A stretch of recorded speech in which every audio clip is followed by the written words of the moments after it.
জাতীয় নাগরিক পার্টি এনসিপির সঙ্গে সংলাপে বসেছে জাতীয় ঐকমত্য কমিশন। সংসদ ভবনের এলডি হলে এই সংলাপে যোগ দিয়েছেন আহ্বায়ক নাহিদ ইসলাম সহ দলের ৮ সদস্যের প্রতিনিধি দল। দর্শক, সংলাপের সংবাদ সংগ্রহে সংসদ ভবনে আছেন আমাদের স্টাফ রিপোর্টার নাবিল জাহাঙ্গীর। সরাসরি চলে যাচ্ছি তার কাছে। নাবিল, শুনতে পাচ্ছেন কিনা? নাবিল, এনসিপি প্রতিনিধি দলে কে কে আছেন?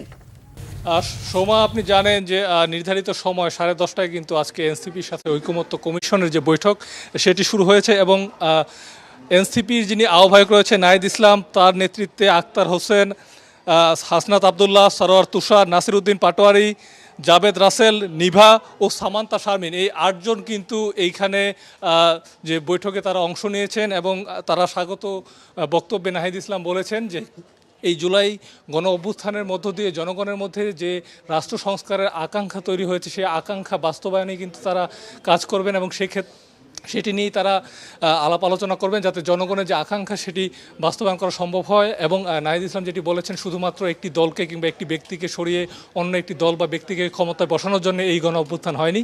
জনগণের আকাঙ্ক্ষা ছিল রাষ্ট্রের গুণগত সংস্কার, যার মধ্য দিয়ে নাগরিক অধিকার এবং গণতন্ত্র একটি স্থায়ী রূপে প্রতিষ্ঠিত হবে। এবং ঐকমত্য কমিশনের যিনি আজকে এখানে নেতৃত্ব দিচ্ছেন, ঐকমত্য কমিশনের সহসভাপতি ডক্টর আলী রিয়াজ, তিনিও কিন্তু সূচনা বক্তব্য রেখেছেন এবং তিনিও বলেছেন যে ফেসিবাদ যাতে বারবার ফিরে আসতে না পারে সেই বিষয়টিকে লক্ষ্য রেখে এবং গণতান্ত্রিক প্রতিষ্ঠানগুলোকে যাতে স্থায়ী রূপ দেওয়া যায় এবং জনগণের অধিকার যাতে নিশ্চিত করা যায় সেই লক্ষ্যেই কিন্তু ঐকমত্য কমিশন কাজ করছে। এবং আজকে তাদের আলাপ আলোচনা যা হবে সেটি হয়তো পরবর্তীতে তারা যখন সাংবাদিকদের সাথে কথা বলবে তখন হয়তো আমরা আপনাদেরকে জানাতে পারবো। সোমা।